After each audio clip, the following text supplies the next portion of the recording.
रात के ठीक 10 बज चुके थे। जेल के सब कैदी अपनी अपनी सेल में सो चुके थे। चारों तरफ अजीब सी खामोशी छाई हुई थी।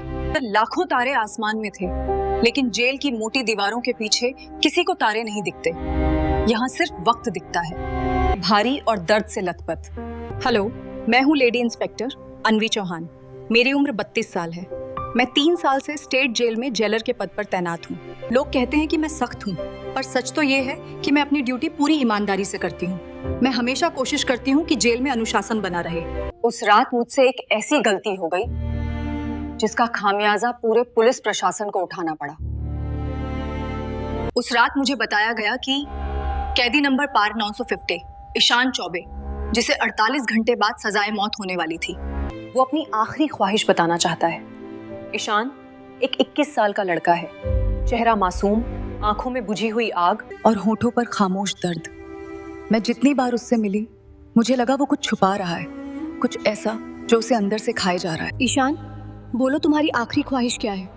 जेलर मैडम, मेरी आखिरी ख्वाहिश है कि मैं आपसे शादी करना चाहता हूँ। मैं अपनी आखिरी रात आपके साथ बिताना चाहता हूँ। ईशान, क्या तुम पागल हो चुके हो? हाँ जेलर मैडम, मैं पागल हो चुका हूँ।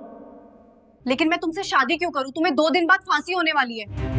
अगर आप मुझसे शादी नहीं करना चाहती तो मेरे लिए एक कुंवारी लड़की तलाश कर दो जो मुझसे शादी कर सके। अरे लेकिन इस हालत में कोई भी लड़की तुमसे शादी क्यों करना चाहेगी? जेलर मैडम, आप मंदिर में ऐलान करवा दें, कोई ना कोई लड़की आपको मिल ही जाएगी। एक ऐसा कैदी जिसे सजाए मौत सुनाई जा चुकी थी, जब उससे आखिरी ख्वाहिश पूछी गई तो उसने ऐसी फरमाइश कर दी कि पूरी जेल में सनसनी फैल गई। उसने कहा, मेरी ख्वाहिश है कि अपनी जिंदगी की आखिरी रात एक कुंवारी लड़की के साथ गुजारूं जो अपनी रजामंदी से मेरी दुल्हन बने। क्या कोई लड़की इसके लिए तैयार होगी? क्या सच में उसकी ये ख्वाहिश पूरी हो सकती थी? लेकिन कोई भी लड़की इससे शादी करने क्यों आएगी? और अगर शादी हो भी गई तो उस रात आखिर होने क्या वाला था? मैं हूं अन्वी चौहान। मेरी जिंदगी का ज्यादातर हिस्सा अदालतों, थानों और इसी जेल की दीवारों के बीच बीता है। मैंने हर तरह के चेहरे देखे हैं, कुछ बहुत नरम, कुछ सख्त, कुछ मासूम दिखाई देने वाले और कुछ बिल्कुल पत्थर जैसे। लेकिन कैदी नंबर 950 ईशान ने मुझे एक अलग ही उलझन में डाल दिया था। वो बाकी कैदियों जैसा नहीं था।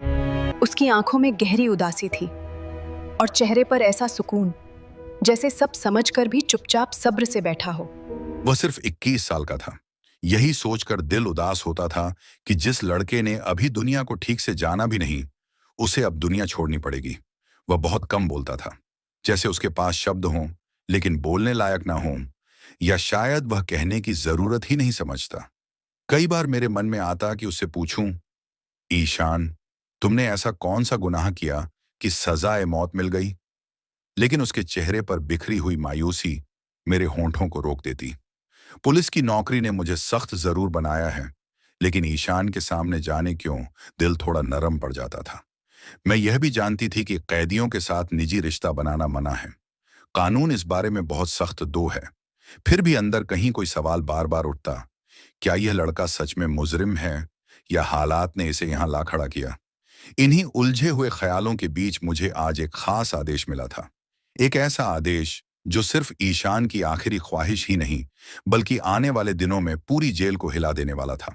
2 दिन बाद कैदी नंबर 950 को सजाए मौत दी जानी थी। उसे अपने माता पिता से आखिरी बार मिलने की इजाजत भी दी गई थी। ये खबर सुनते ही मेरे मन में एक अजीब सी बेचैनी फैल गई। जेल का माहौल हमेशा सख्त रहता था, लेकिन आज हवा में अजीब सी उदासी और डर दोनों घुले हुए थे। मुझे पता था कि सजाए मौत पाने वाले हर कैदी को अपनी आखिरी ख्वाहिश बताने का हक होता है, चाहे वह कोई खास खाना हो, किसी से मुलाकात हो या कोई और साधारण सी तमन्ना। लेकिन किसी ने भी कभी इतनी अनोखी ख्वाहिश नहीं रखी थी जैसी बाद में ईशान ने की। ईशान जब अपनी मां से मिला तो वह दृश्य दिल दहला देने वाला था। उसकी मां उसे गले लगाकर फूट फूट कर रो पड़ी थी। वह बार बार कह रही थी, तू बेगुनाह है बेटा, तू बेगुनाह है। उसके विश्वास ने मुझे अंदर तक हिला दिया। सजा सुनाई जा चुकी थी, फिर भी ईशान की मां के दिल में पूरा भरोसा था कि कोई चमत्कार होगा, कोई रास्ता निकलेगा। उसी दिन मुझे आदेश मिला कि मैं ईशान से उसकी आखिरी ख्वाहिश पूछूं। मैंने सोचा शायद वह अपने घर वालों के साथ थोड़ा वक्त मांग लेगा या कोई साधारण सी इच्छा बताएगा। जब मैं उसके सामने गई तो उसके चेहरे पर एक अजीब सा सुकून था, जैसे सब पहले से सोच रखा हो। मैंने धीमे स्वर में पूछा, ईशान, तुम्हारी कोई आखिरी ख्वाहिश है? जो भी कहोगे पूरी करने की कोशिश की जाएगी। वह एक पल के लिए चुप रहा, फिर मेरी तरफ देखकर बोला, हाँ, मेरी एक ख्वाहिश है, लेकिन वादा करें आप उसे पूरा करेंगी। मैंने कहा, यह हर कैदी का हक होता है। तुम्हारी इच्छा पूरी करने की पूरी कोशिश होगी। मैंने सोचा शायद किसी से मिलने की इच्छा होगी। जब उसने अपनी आखिरी इच्छा बताई तो मैं उसकी इच्छा सुनकर हैरान रह गई। फिर जब मैं उसे लेकर सुपरिंटेंडेंट साहब के पास गई और उन्होंने प्यार से पूछा, बेटा, तुम्हारी आखिरी ख्वाहिश क्या है? तो ईशान के मुंह से निकले शब्दों ने पूरे कमरे को शांत कर दिया। वह बोला, मैं जिंदगी में पहली और आखिरी बार शादी करना चाहता हूं और फांसी से पहले अपनी पत्नी के साथ एक रात बिताना चाहता हूं। यह सुनते ही कमरे में सन्नाटा छा गया। मैं, एसपी साहब और बाकी सभी अफसर हैरानी में एक दूसरे को देखने लगे। किसी को यकीन नहीं हो रहा था कि एक मौत की सजा पाए लड़के की आखिरी इच्छा शादी हो सकती है। कुछ क्षणों की चुप्पी के बाद एसपी साहब ने गंभीर आवाज में कहा, बेटा, हम तुम्हारी शादी तो करवा सकते हैं, लेकिन सोचो कौन लड़की तुमसे शादी करेगी। सब जानते हैं कि 2 दिन बाद तुम्हें फांसी दी जानी है। तुम साधारण परिवार से हो, न पैसा है और न कोई पहचान। कौन लड़की अपनी जिंदगी दांव पर लगाकर एक दिन की दुल्हन बनेगी? ईशान बिना कुछ बोले सुनता रहा। उसके चेहरे पर न डर था न घबराहट, बस एक शांत सा भरोसा। फिर उसने कहा, सर, मैं अपनी बात पर अड़ा हूं। मेरी आखिरी इच्छा यही है। एसपी साहब ने थोड़ा तेज आवाज में कहा, कुछ और मांग लो, कुछ स्पेशल खाना, किसी से मिलना। शादी संभव नहीं है। ईशान ने बहुत शांत आवाज में जवाब दिया, सर, आप चिंता मत कीजिए, मेरी शादी अपने आप हो जाएगी। बस एक काम कर दीजिए, शांतिनगर के मंदिर में घोषणा करवा दें कि कैदी नंबर 950 ईशान चौबे फांसी से पहले एक रात के लिए शादी करना चाहता है, किसी ऐसी लड़की से जो अपनी इच्छा से उसकी दुल्हन बनना चाहती हो। उसकी बात सुनकर मैं चौंक गई। कमरे में मौजूद सभी लोग एक दूसरे को हैरानी से देखने लगे। किसी कैदी ने आज तक ऐसी इच्छा नहीं रखी थी। ईशान ने उनकी चुप्पी तोड़ते हुए कहा, अगर कोई लड़की तैयार हो जाती है तो उसे आप मत रोकना, वरना मैं कोई और इच्छा नहीं बताऊंगा, चाहे मुझे अभी फांसी दे दी जाए। उसकी आंखों में ऐसा भरोसा था कि कोई उसे साफ साफ इनकार नहीं कर पाया। एसपी साहब ने कहा, ठीक है, घोषणा करवा देते हैं, लेकिन हमें पूरा भरोसा है कि कोई लड़की नहीं आएगी। ऐसी बात पर कौन राजी होगा भला? उस शाम मंदिर से ऐलान करवा दिया गया, कैदी नंबर 950 ईशान चौबे अपनी आखिरी इच्छा के रूप में एक रात के लिए शादी करना चाहता है। अगर कोई लड़की अपनी इच्छा से कैदी के साथ शादी करने के लिए तैयार हो तो वह जल्द से जल्द जेल प्रशासन से संपर्क करे। यह खबर पूरे शांतिनगर में फैल गई, लेकिन हम सबका मानना था कि कोई भी लड़की ऐसी शर्त पर शादी के लिए आगे नहीं आएगी। ईशान बहुत साधारण परिवार से था, न कोई पहचान, न कोई खास स्थिति। हम सबको लगता था कि उसकी यह ख्वाहिश सिर्फ एक मजाक है। कौन लड़की उसे अपने दूल्हा के रूप में अपनाती? लेकिन ऐलान होने के सिर्फ 1 घंटे बाद ही एक सिपाही हांफता हुआ मेरे ऑफिस में पहुंचा। उसने घबराकर कहा, मैडम, जेल के दरवाजे पर एक लड़की दुल्हन के कपड़ों में खड़ी है और उसके साथ एक पुजारी जी भी हैं। ये सुनते ही मैं और एसपी साहब दोनों हैरान रह गए। हम तुरंत बाहर भागे। जैसे ही हम दरवाजा पर पहुंचे, सामने लगभग 18 से 19 साल की नाजुक सी लड़की खड़ी थी। वह लाल दुल्हन के जोड़े में सजी हुई थी, लेकिन उसके चेहरे पर घबराहट नहीं, एक अलग तरह की शांति और दृढ़ता थी। उसके साथ एक बुजुर्ग पुजारी खड़े थे, हाथ में विवाह का रजिस्टर लिए हुए। एसपी साहब ने कठोर आवाज में पूछा, पुजारी जी, ये क्या मामला है? ये लड़की कौन है? पुजारी जी ने आदर से जवाब दिया, साहब, यह लड़की खुद मेरे पास आई थी। यह कह रही है कि वह ईशान चौबे से शादी करना चाहती है। मैंने बहुत समझाया कि वह मौत की सजा का कैदी है, तुम अपनी जिंदगी क्यों खराब कर रही हो, लेकिन यह नहीं मानी। कहती है यह उसका अपना फैसला है, वह ईशान से सच में प्रेम करती है। उनकी बात सुनकर मेरे शरीर में बिजली सी दौड़ गई। हमें यकीन नहीं हो रहा था कि कोई लड़की ईशान को इतना चाह सकती है कि वह दुनिया, इज्जत, परिवार, सब कुछ छोड़ने के लिए तैयार हो जाए। लेकिन कानून कहता है कैदी की आखिरी इच्छा पूरी की जानी चाहिए, इसलिए हमने अनुमति दे दी। पुजारी जी को अंदर बुलाया गया। ईशान को उसकी सेल से बाहर लाया गया। जेल के दफ्तर में बहुत सरल और जल्दी की जाने वाली रस्मों के साथ दोनों की शादी करवा दी गई। शादी खत्म होने पर ईशान मुस्कुराया और बोला, अब आप वादे के अनुसार मेरी पत्नी को मेरे पास भेज दें। मुझे उससे कुछ बातें करनी है। बस एक रात की बात है। मैं उसकी बात सुनकर चौंक गई, लेकिन एएसपी साहब ने उसे इजाजत दे दी।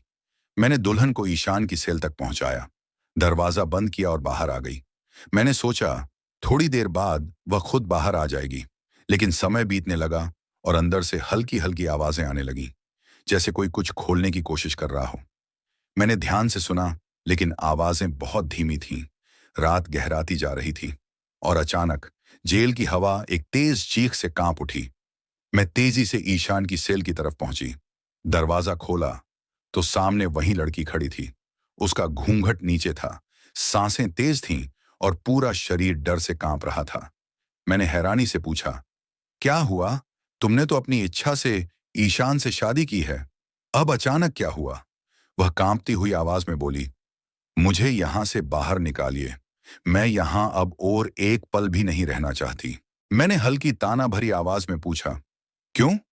अब प्यार का भूत उतर गया या सच्चाई से डर लगने लगा? लेकिन वह कुछ नहीं बोली। उसके चेहरे पर ऐसा डर था जैसे किसी भयानक सपने से जागी हो। मैंने दरवाजा खोला और वह लड़की बिजली की तरह बाहर निकली। बिना कुछ कहे तेजी से जेल से बाहर चली गई। मैंने फिर सेल का दरवाजा बंद किया और वापस अपने ऑफिस में जाकर बैठ गई।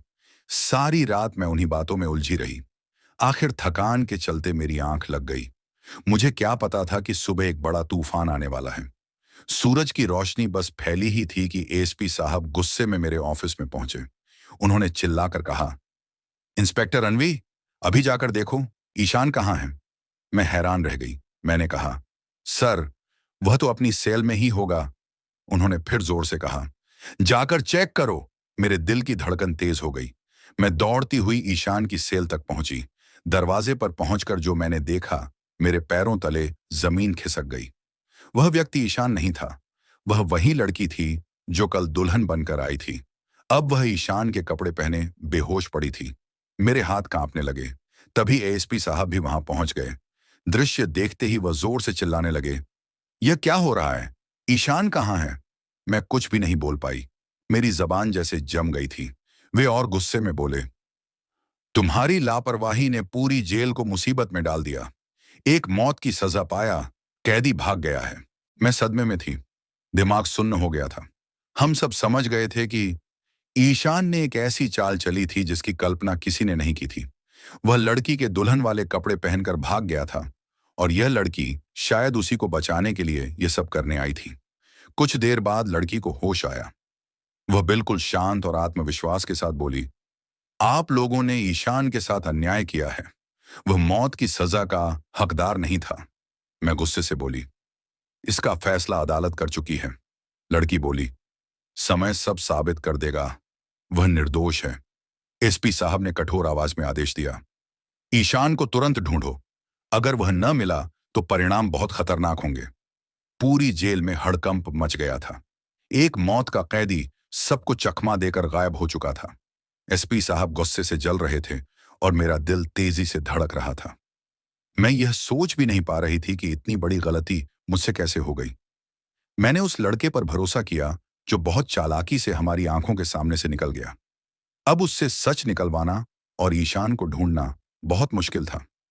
वह कई घंटे पहले ही भाग चुका था। मैंने सख्त आवाज में लड़की से कहा, सुनो, अब तुमसे कुछ जरूरी सवाल पूछे जाएंगे। अगर तुमने सच नहीं बताया तो परिणाम अच्छे नहीं होंगे। लेकिन वह बिल्कुल शांत थी, जैसे यह सब पहले से जानती हूं। वह बोली, मैं ईशान के बारे में सारी सच्चाई बताऊंगी। मैंने उसके चेहरे को ध्यान से देखा। न डर था न पछतावा, जैसे उसे अपने हर कदम पर पूरा भरोसा हो। मैंने पूछा, क्या तुम सच में एक दूसरे को पहले से जानते हो? क्या तुम दोनों ने यह पूरा नाटक रचा था? वह कुछ देर चुप रही, फिर धीरे धीरे बोली, हां, हम एक दूसरे को पहले से जानते हैं। मेरे अंदर गुस्से की लहर दौड़ गई। लेकिन तुमने यह सब क्यों किया? तुमने उससे शादी क्यों की? तुम दोनों ने हम सबको मूर्ख बना दिया। ईशान भाग गया, लेकिन ध्यान रखना, हम उसे जरूर ढूंढ लेंगे। वह मेरी आंखों में आंखें डालकर बोली, आप गलत हैं, वो भागा नहीं है, वो वापस आएगा। मैं चौंक गई। तुम्हें इतना भरोसा कैसे है? वह बोली, क्योंकि उसे पता है कि उसे कहाँ जाना है और कब लौटना है। अब वह मेरा पति है, वह मुझे छोड़ने वाला नहीं है। उसकी आवाज में ऐसा विश्वास था कि एक पल के लिए मेरा मन भी डगमगा गया। मैंने कठोर स्वर में पूछा, तुम्हें इतना यकीन क्यों है?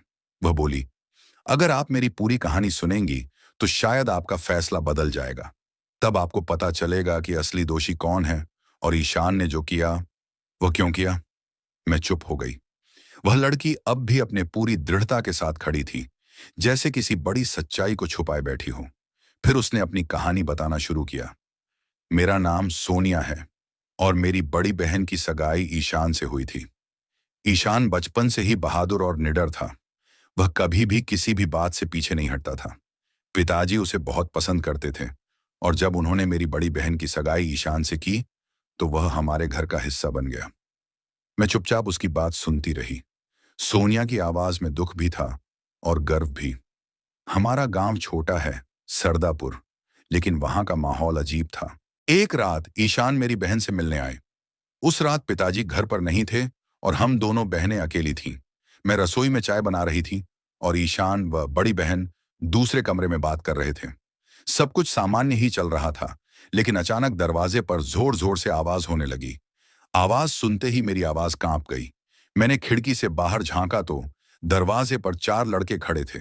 उनके चेहरों पर गुस्सा और बदमाशी साफ दिख रही थी। उनमें से एक चिल्लाया, हमें पता है, अभी तुम्हारे घर में एक लड़का आया है, उसे बाहर भेजो। मैं घबरा गई। मुझे डर लगा कहीं पिताजी न आ जाए या कोई बड़ा झगड़ा ना हो जाए। शोर सुनकर ईशान तुरंत बाहर आया।